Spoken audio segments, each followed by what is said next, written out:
14 सितंबर 1939 को कांग्रेस कार्य समिति की बैठक में जिन्ना साहब को भी आमंत्रित किया गया था, लेकिन वो नहीं आए। कार्य समिति की इस बैठक में जहां फासिस्टवाद और नाजीवाद की निंदा की गई, वहीं भारत के वायसराय और ब्रिटिश सरकार द्वारा उठाए गए कदमों के प्रति भी विरोध प्रकट किया गया।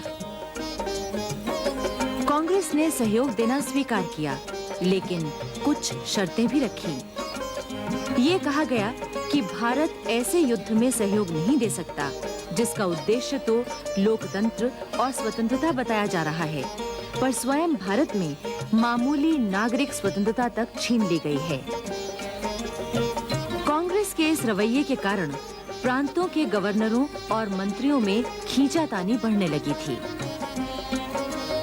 22 अक्टूबर को कांग्रेस कार्य समिति ने सभी मंत्रिमंडलों को त्याग पत्र देने की हिदायत दी और नवंबर के पहले हफ्ते में सभी ने इस्तीफे दे दिए।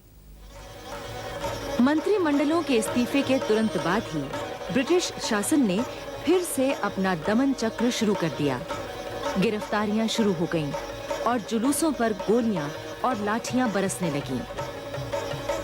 एक ओर जबकि कांग्रेस ब्रिटिश नीतियों का विरोध कर रही थी और स्वतंत्रता की मांग कर रही थी, लाहौर में मार्च 1940 में आयोजित मुस्लिम लीग के अधिवेशन में मोहम्मद अली जिन्ना ने स्पष्ट शब्दों में कहा, मुसलमान माइनॉरिटी नहीं है, वे कौम है। उन्हें घर चाहिए, एक इलाका चाहिए और एक मुल्क चाहिए।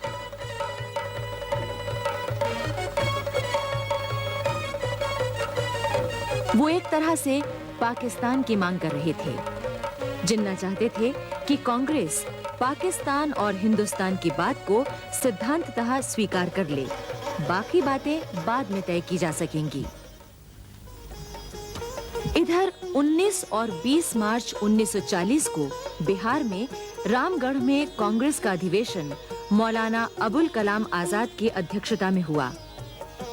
इस अधिवेशन में पर्चे बांटे जा रहे थे कि हमारा कर्तव्य है न एक पाई, न एक भाई, न कोई माल, यानी न हम युद्ध के लिए एक पाई देंगे, फौज में भर्ती होने के लिए न एक भाई देंगे और न सेना के लिए सामान देंगे।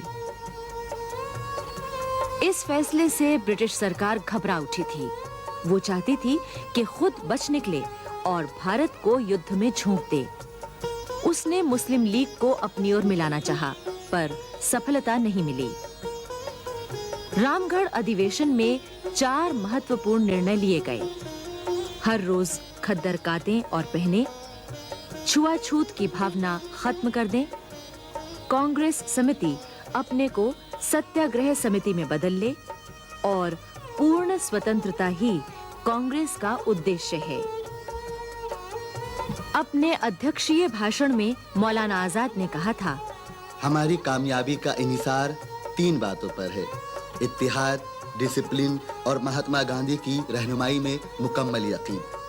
हमें इस वक्त का सही इस्तेमाल करना है, अपने आप को हिंदुस्तानियों के लायक साबित करना है। दूसरी ओर भारत की स्वतंत्रता के कट्टर विरोधी और पक्के साम्राज्यवादी विंस्टन चर्चिल ने ब्रिटेन के प्रधानमंत्री का पद संभाल लिया था। चर्चिल की दुर्भावना का अनुमान इसी से लगाया जा सकता है कि उसने भारतीय मामलों का मंत्री एमरी को बनाया था, जो चर्चिल का पक्का शिष्य था और भारत का कट्टर विरोधी भी। चर्चिल ने एमरी से कहा था, जल्दी या देर से तुम्हें गांधी, इंडियन कांग्रेस और उनके विचारों को पैर से कुचलना ही होगा। कांग्रेस में कुछ ऐसे नेता भी थे जो सरकार के दमन चक्र को देखकर समझौतावादी रुख अपनाना चाहते थे। चक्रवर्ती राजगोपालाचारी इस विचार के प्रमुख नेता थे। उनका कहना था कि अभी ब्रिटिश सरकार इतना करे कि सिद्धांत रूप में पूर्ण स्वतंत्रता को मान ले, पर कार्य रूप में 1935 के इंडिया एक्ट के अंदर ही केंद्र में विभिन्न दलों की राष्ट्रीय सरकार बनाई जाए। वायसराय रहे, पर शक्ति इस सरकार के हाथ में रहे, तो कांग्रेस सरकार को लड़ाई चलाने में मदद देगी। चक्रवर्ती राजगोपालाचारी महान कूटनीतिज्ञ और कुशल राजनेता थे। महात्मा गांधी के आह्वान पर सन 1919 में सत्याग्रह आंदोलन में और 1920 में असहयोग आंदोलन में उन्होंने सक्रिय रूप से भाग लिया था।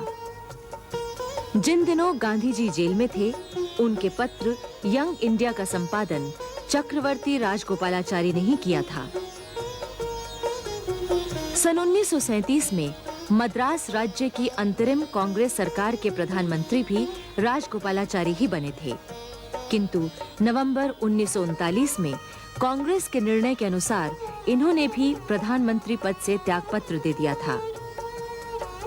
राजगोपालाचारी कांग्रेस के महासचिव और कार्य समिति के सदस्य के रूप में भी कई वर्षों तक काम कर चुके थे।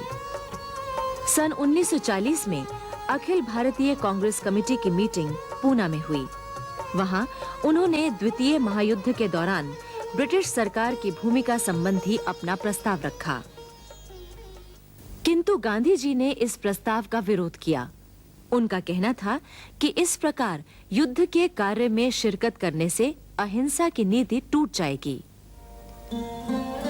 द्वितीय महायुद्ध में भारत की भूमिका के बारे में उस समय नेताओं में काफी मतभेद था। मौलाना आजाद ने लिखा है कि कांग्रेस के इतिहास में ये बहुत ही कांटे का समय था, पर इससे भी अधिक खतरनाक बात ये थी कि हम लोगों में इस संबंध में मतभेद थे। मैंने कांग्रेस के प्रधान की हैसियत से स्पष्ट रूप से घोषणा कर दी थी कि भारतीय राष्ट्रीय कांग्रेस शांतिवादी संगठन नहीं है, बल्कि भारत की स्वतंत्रता प्राप्त करने के लिए बनाई गई संस्था है। गांधी जी के लिए ये प्रश्न शांतिवाद का था, न कि भारत की स्वतंत्रता का। पर गांधी जी की बात सबको मान्य नहीं थी। आरंभ में जवाहरलाल नेहरू, सरदार पटेल, राजगोपालाचारी तथा खान अब्दुल गफ्फार खां सभी मौलाना आजाद के विचारों से सहमत थे। राजेंद्र प्रसाद, आचार्य कृपलानी और शंकर देव पूरी तरह से गांधी जी के साथ थे। किंतु बाद में एक दिन डॉक्टर राजेंद्र प्रसाद का एक पत्र मौलाना आजाद को मिला, जिसमें लिखा था कि वे युद्ध के संबंध में गांधी जी के विचारों में दृढ़ता के साथ विश्वास रखते हैं और चाहते हैं कि कांग्रेस उसी पर बनी रहे। यदि आप इस स्थिति से सहमत न हो, तो इस पत्र को कार्य समिति की सदस्यता से उनका इस्तीफा समझें। पत्र को पढ़कर मौलाना आजाद स्तब्ध रह गए, क्योंकि उसमें नीचे जवाहरलाल नेहरू, राजगोपालाचारी, आसफ अली, सैयद महमूद, अब्दुल गफ्फार खां तक के दस्तखत थे। मौलाना आजाद को इससे बड़ी ठेस लगी कि जो लोग अब तक उनके समर्थक थे, अब ऐसा पत्र लिख रहे हैं। बस उन्होंने फौरन लिख दिया कि मैं आप लोगों से सहमत हूं। इस बीच एक रोचक घटना हुई। गांधी जी जब लॉर्ड लिनलिथगो से मिले तो उन्होंने कहा, अंग्रेजों को हथियार छोड़कर आध्यात्मिक शांति से हिटलर का मुकाबला करना चाहिए। लॉर्ड लिनलिथगो को ये सुझाव बड़ा असाधारण और आश्चर्यजनक लगा। वो चकित रह गए। आमतौर से वो घंटी बजाकर एडीसी को बुलाते थे और उससे कहते थे कि गांधी जी को उनकी कार तक छोड़ाए। पर इस बार न उन्होंने घंटी बजाई, न एडीसी को बुलाया। नतीजा ये हुआ कि गांधी जी चले तो वायसराय एकदम मौन, जड़वत से खड़े थे। गांधी जी को अकेले ही अपने आप अपनी कार तक आना पड़ा। जब अंग्रेजों ने कांग्रेस का सहयोग प्रस्ताव अस्वीकार कर दिया, तो गांधी जी ने सीमित रूप से सविनय अवज्ञा आंदोलन की बात सोची। कारण ये था कि उस समय लड़ने का इससे बेहतर तरीका और कोई नहीं था। गांधी जी ने सुझाव दिया कि हिंदुस्तान के लड़ाई में घसीटे जाने का प्रत्येक नर नारी को व्यक्तिगत विरोध प्रदर्शित करना चाहिए। वे खुलेआम कहें कि युद्ध से हमारा कोई सरोकार नहीं है और अपने आप को गिरफ्तार करा दें। इस आंदोलन में प्रथम वैयक्तिक सत्याग्रही जवाहरलाल नेहरू होने वाले थे, लेकिन सत्याग्रह करने से पहले ही एक भाषण के कारण वो जेल भेज दिए गए। तब प्रथम वैयक्तिक सत्याग्रही विनोबा भावे को चुना गया। 17 अक्टूबर 1940 को वर्धा से 8 किलोमीटर दूर पवनार गांव में विनोबा भावे ने युद्ध विरोधी भाषण दिया और सत्याग्रह आरंभ किया। आखिर 21 अक्टूबर को उन्हें गिरफ्तार करके जेल में बंद कर दिया गया। इसके बाद देश भर में लोग गिरफ्तारियां देने लगे। वो गिरफ्तार होते हुए कहते थे कि इस लड़ाई में मदद देना हराम है। गांधी जी स्वयं उस सूची को देखते थे जो सविनय अवज्ञा आंदोलन में भाग लेना चाहते थे।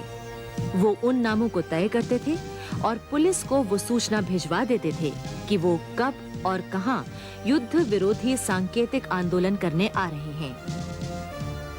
17 नवंबर को सरदार पटेल को गिरफ्तार किया गया।